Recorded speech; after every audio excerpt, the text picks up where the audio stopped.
दिनैनि सानाव राजखान्थिखौ लानानै बर' हारिनि गेजेराव गोबां गावस्रा-गावस्रि जानानै थानायखौ जों नुनो मोनदों। बेबायदि जाबाय थायोब्ला फैबाय थानाय समाव बर' हारिया माबायदि थासारिनि मोगा-मोगि जाहैनो हागौ? नोंथांनि मोनदांथिनिफ्राय मा फोरमायगोन आरो बेनि सायाव बर'नि दैदेनगिरिफोरखौ नोंथाङा माबादि जाजानो लुबैयो? खुलुमबाय। गिबि गिबियावनो आंगोनि बर' रायजो राजाफोर आरो गोबां गोरों गोराफोर दङ। बिनि सायाव गोबां स्टाडि खालामबाय, गोबां लिरलांबाय। गिदिर गिदिर बर'नि लिरगिरिफ्रा खौसेथिनि बागै बा आन्दोआव मानि थाखाय जों बर'फ्रा खौसेथि जानो हाया, बिनि आन्दोआव मा जाहोनफोर दङ, बिनि सायाव आंबो गोबां बिजाब फरायबाय। गोबां एफा एनैबाबो आंबो मोनथिगौ। गोबां रोखोमनि आरो जारिमिनखौ लाजोबनानै आरो सिखोना जोहोलावनि आङो फंसे बाथ्राखौसो आं आवरायनानै बर' रायजो राजाफोरजों शेयार खालामनो सानगोन आरो। आङो गिबियावनो बै समनि प्रमद चन्द्र ब्रह्मनि बर'नि जोहोलावजोफोर, माने गुबैयै आं ओरैखौ सानदों आरो, आं जेब्ला फरायदोंमोन बै सम कलेज फरायजेनबा जोहोलावफोरखौ जों मान होनांगौ, गोरोंखौ जों मान होनांगौ, देरसिनखौ जों मान होनांगौ, बेखौ जों फोरोङोमोन आरो।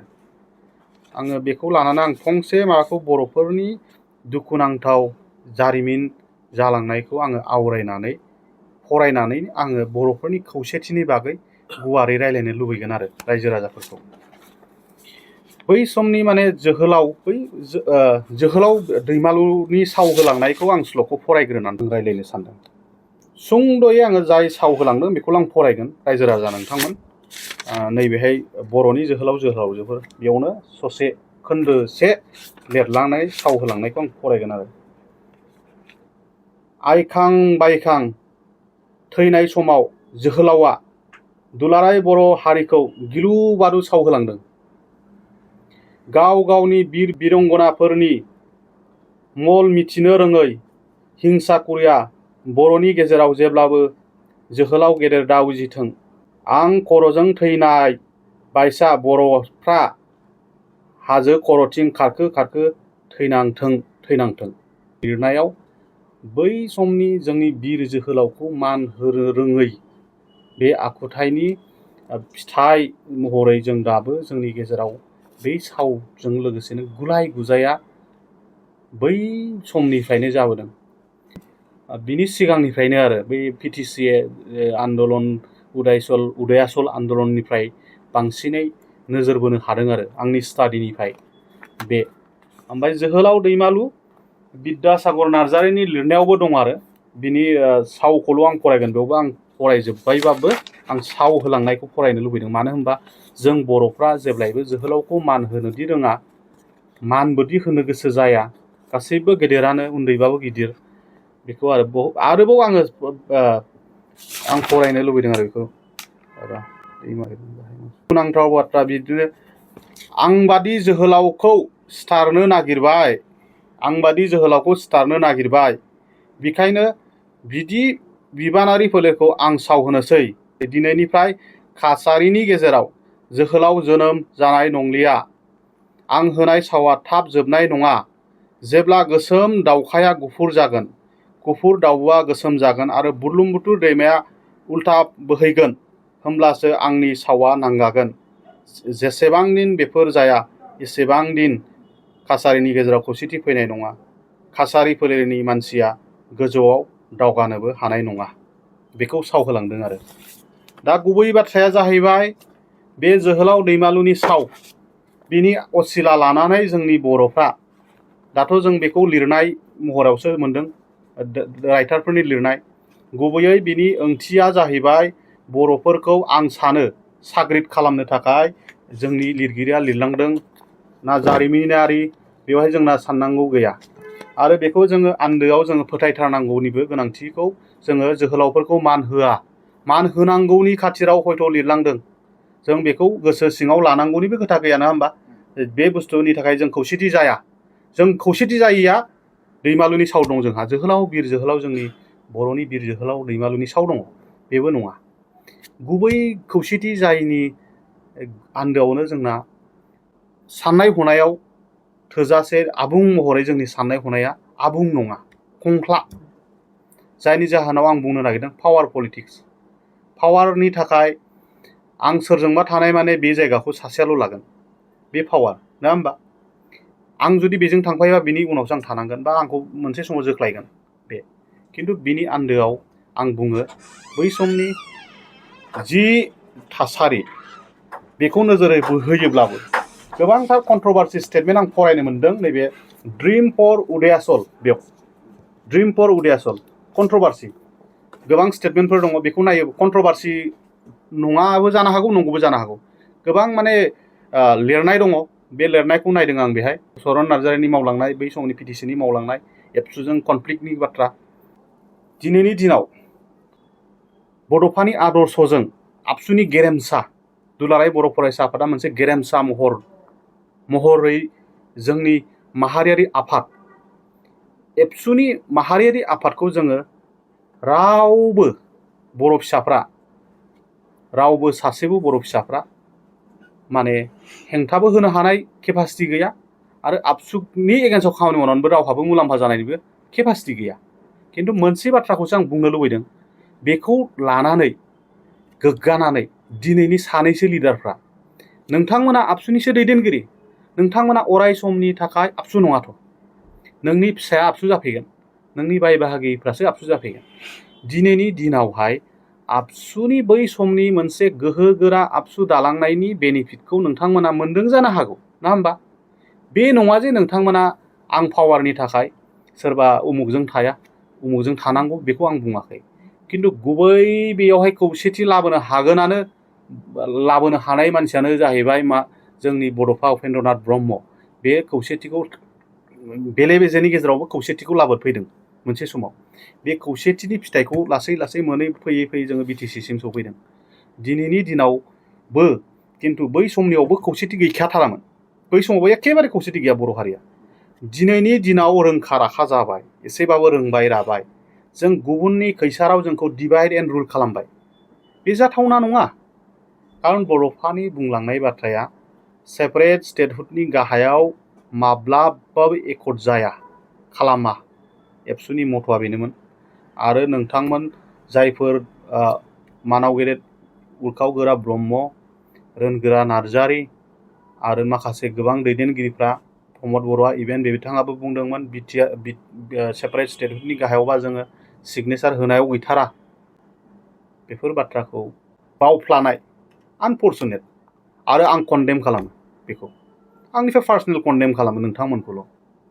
मानो होनबा बेखौ कन्डेम खालामनायाव नोंथांमोना दुखु मोनोबाबो आंहा बर' फिसा हिसाबै आङो रायजो राजानि आशीर्बाद लानानै बयनिबो नोंथांमोननि सापर्टारफोरनि आशीर्बाद आं लुबैगोन। बेखौ आं बुंनानै आङो दिनै बर'फ्रा खौसेथिखौ बड'फायाबो लुबैदों आरो बर' रायजो राजाफ्रा खौसेथिखौ ओरैबायदि लुबैयो, नोंथांमोनासोना मुलाम्फा जायो राजनितिक भाबै, आरो नोंथांमोननि मुलाम्फानि आन्दोआवनो दङ मुंख्लंफोरनि जिउ बावलांनाय, रायजो राजाफोरनि बावसोमनायनि आन्दोआवसो नोंथांमोननि गोहोगोरा गारि मथर खारदों, नङा होमबा? गारि मथरखौ गाखोनो मोनदों, नों न' बां लुनो हादों, धोन दौलत खामायनो हादों। गासैबो बेफोर धोन दौलतआ मुंख्लंफोरनि जिउ बावनायनि फिथाइ। बेखौ जों जेब्लाबो नङा होननानै बुंनो हाया। मानोना नोंथांमोना बिटिसि जानायखायसो MCLA जानो मोनदों। 30टा सिट रिजार्भ जादों जोंहा, बेखिनि। दा गुबै बाथ्राया जाहैबाय खौसेथिया माबोरै फैगोन? नों सोंनायनि फिननायखौ आं दा होनोसै। खौसेथिया फैगोन जोंनि साफ्रोमबो गेदेर गोलावखौ खर' गंग्लाय अबलाइस जानांगोन। जेरै आं नाम लानोसै गासैखौबो आरो। जेरै गिबियावनो सानसुमा खुंगुर बैसोमुथियारि, बिथांनि अबदानफोरखौ बावो, पार्सनेल लालायो राजनितिक भाबै। जि मावनाबाय जाथिनि थाखाय अबदान होबाय, बेखौ अबदान होआखै मानो बुंनो सानो? मानो क्रिटिसाइज खालामलायनांगौ? होबाय, बोराय बैसोसिमबो होबाय। दासिमबो बिथाङा बिटिआर एकर्डआदि नंखाय एकर्ड, बेखौ लानानै बिथांमोना इनिसियेटिभ लागासिनो दङ। बेखौबो रायजो राजाफ्रा दुखु मोननाङा। केससो जादों, जोंनि प्रटेक्सनसो जागोन। 6 सिडुलाव माबा मोनसे भुल जादोंबा कारेक्सननि थाखाय हाइकर्टआव फैदों, नङा होमबा? बेखौबो नङा। गुबैयै जोङो बिथांमोन गासैखौबो मान होनांगोन। जेरै सिगांनि आगुनि चिफ बिथांखौबो मान होनांगोन। बिथांनि अबदानखौ माने आं बाख्नायफ्लानानै माबा मोनसे सुबिदा लानायथ' नंथारा। बिथांनि मावनायखौ सोर गाबोननि समाव बिथाङा बोरायनानै बे बुहुमनिफ्राय गोमालांबा सनानि हांखोजों लिरनानै दोनजागोन। माबोरै लिरनानै दोनजागोन? भारतनि संबिधानाव 8 सिडुलाव लाबोदों, 22टा लेंगुवेजाव लाबोदों। बे मोनसे जारिमिनारि, बेनो देरसिन बर' माहारिनि फिथाइ। बिनि थाखाय नोंथांमोननि बर' साबजेक्टआ MA सिम थांनानै PhD सिम थांनानै PhD खालामनो हानाय इउनिभारसिटियाव PG कर्स खालामफैदों। मोनफ्रोमबो डिब्रुगड़आव इउनिभारसिटियाव दङ, गुवाहाटी इउनिभारसिटियाव दङ, आरो गुबुन गुबुन कटन कलेज इउनिभारसिटियाव दङ PG कर्स हिसाबै। गोबां जायगायाव दङ आरो दंबावो, बुंथ्र' हायै। बड'लेण्ड इउनिभारसिटियाव थाखाबायानोसै, आरो central institute of Indian language डिपार्टमेन्टआव जोंहा दङ, आरो गोबां स्कपफोर मोननो हादों बेनि गेजेरजों।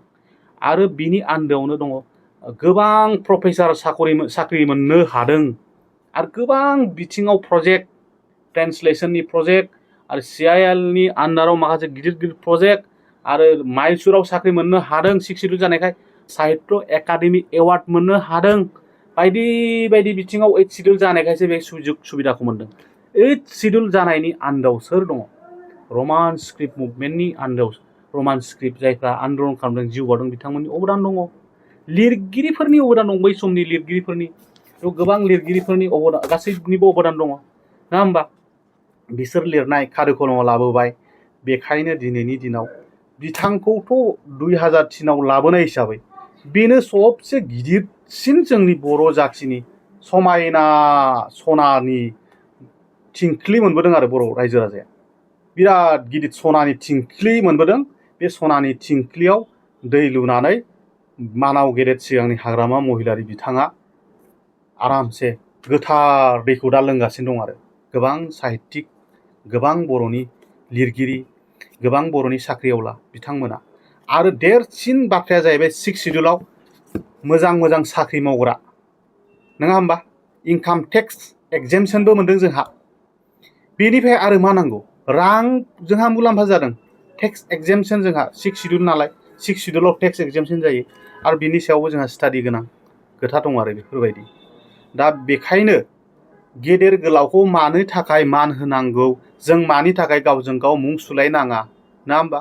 आरो मोनसे समाव जोंना सोरखौ मान होबावनांगौ आं बुंनोसै, आरो गासैखौबोथ' मान होखानांगौखा।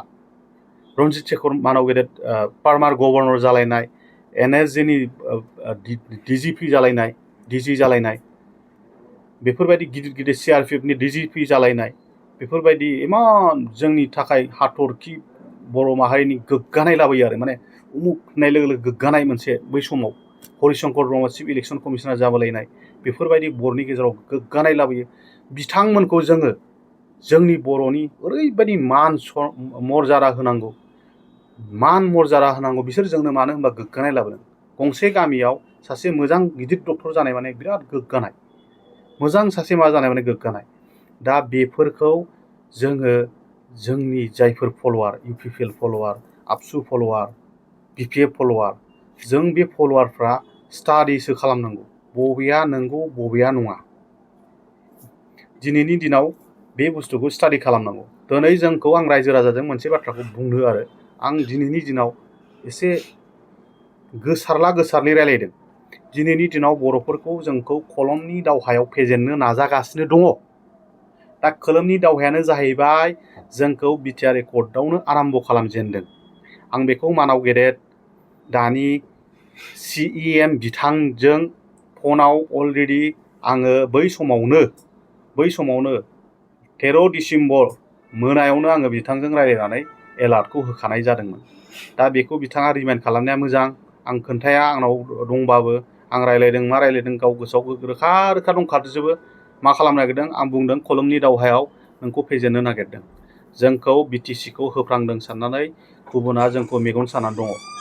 दा बे मेगन सानायखौ जोङो, आरो गुबुना जोंखौ गावस्रा गावस्रि खालामनो नाजागासिनो दङ। जों खौसेथिनि जायनि गुबै खारनानो बेबो जे गुबुना जोंखौ खैसाराव खोलैयो। बे खैसाराव जों नाङो। खैसार माने मोनसे फान, नङा होमबा? बेयाव जोङो खैसाराव गोलैफ्लाङो। खैसार सानायाव जों गोलैयाबानो जोंहा जाया, नङा होमबा? जोंखौ गाज्रिया एटाक खालामनो हाया। गाज्रिया माब्ला एटाक खालामो, नों खैसाराव साबाय, नों मोजां नायनानै थाबायासै, दा मोजां हान्थिनानै थाबायनांगौ ना, दा हान्थिनानै जों थाबायनो रोंला, खैसाराव गोलैबाय, नै सुथुरा उमुगासो फानखौ सादों, उमुगासो सादों ना होमबा? गावजों गाव बे मोनसे गाज्रि थासारि, बे मोनसे खौसेथि गैयैनि गुबै खारना गुबुननि खैसार लोगोसे जोंनि पावार, बे मोननैखौ ज्राब गारनानै बेखौ ज्राब गारनांगोन आरो। ओमफ्राय आङो मोनसे आरो गुबै बाथ्राखौ बुंबावनो, एखेबारे रायजो राजाजों आं रायज्लायबावनि आरो मोनसे बाथ्राखौ, जों बर'फ्रा माबोरैबा दिनैनि दिनाव थावरिगोना मोनसेल' राहासै, जोङो मोनखानाय गोहोखौ रैखा खालामनांगोन। मोनखानाय गोहोखौ रैखा खालामनोबा माबोरै रैखा खालामगोन? दिनैथ' गावस्राजोबनानै दङ राजनितिकआ, मोनथाम मोनब्रैयाव जों गावस्राजोबनानै दङ। जोंनि बर'नि माखासे दैदेनगिरिफ्रा सोरबाबा राष्ट्रिय नेसनेल पार्टियाव दंहैयो, मोजां मोजां लिडारानो दंहैयो ना होमबा? सोरबा बिपिएफ जानानै दं, ओमफ्राय सोरबा इउपिपिएल जानानै दङ ना होमबा? दाना जोंनि दैदेनगिरिफ्रा गावस्रानानै दङ। एसेल'खासो, जखायसेल'खासो जोंनि मानसिफ्राथ'। गावस्रानानै जों मा खामानि मावनो हागोन? जेबो मावनो हाया, जेबो मावनो हाया जोङो। जों माखौ गिदों? दिनैनि दिनाव मानगोनां दानि प्रेजेन्ट सिबा माखौ गिदों फालाय? कनसेन्सास जा, नोंसोर रायलाय, दोल दोल गिगोन, गाबोननो गिखांगोन, बिसोरजों जानाय नंला, बिसोरखौ थगायनो हाला। नोंसोर ज' जानानै लटारि गेलेनानै नोंसोरो सिब जा, खौसेया बबेयाव फैया बेलाय? नों माहाजोन जामालाय नों देनां लांफानो हागोन नामा? बिराद माहाजोन जानानै रावबो धोनखौ लांफानो हाया। बर' रायजो राजाफोरनोनो बे बुस्थुआ, बर' रायजो राजानि आइ आफानि रावबो बे गोजोन थासारिखौ लुबैनानै नोंथांमोना बयजोंबो रायलायनानै मा खालामनांगौ? दिनैनि दिनाव कनसेन्सास जानांगौ, बर'नि लिडारफ्रा ज' जानांगौ। मानो गुबुनखौबा जों आथिं हमनो हायो, आंथ' नुदों मिडियायाव बिराद गुग्रुब गुग्रुब खुलुमदों माबा सार्किट हाउसआव क'क्राझाराव। जोंनि असे बिमा बिफाखौ जों खुलुमनो लाजियो, जोंनि असे बिदा बिदिर जोहोलावखौ जों खुलुमनो लाजियो, खिन्थु गुबुनखौ सुजुग सुबिदाखौ बेनो होथारसिगोन जोंनो। गुग्रुबा गुग्रुब खुलुमनाय, आं लाजिखादों। जाय गोदोबो जोंखौ खैसाराव खोलैदों, दाबो खैसाराव खोलैगासिनो दङ, बेफोरबायदि आरो। जायखिजाया दुखु मोननाङा, आंगोनि नोंसोर आंगो, आंनि गासिबो आंगो, बर' रायजो राजायाबो आंगो, नोंसोर आंनि आंगोनि आंगो। आंखौ नोंसोर एखे दुखु लानाङा, नोंसोर खौसे जा, नोंसोर जेरैखि जाया देरहासार जागोन राजनैतिक भाबै। नोंसोर आसाम पलिटिक्सआवबो नोंसोरो डिपुटि चिफ मिनिस्टारखौनो लानो हानाय केपासिटि जागोन।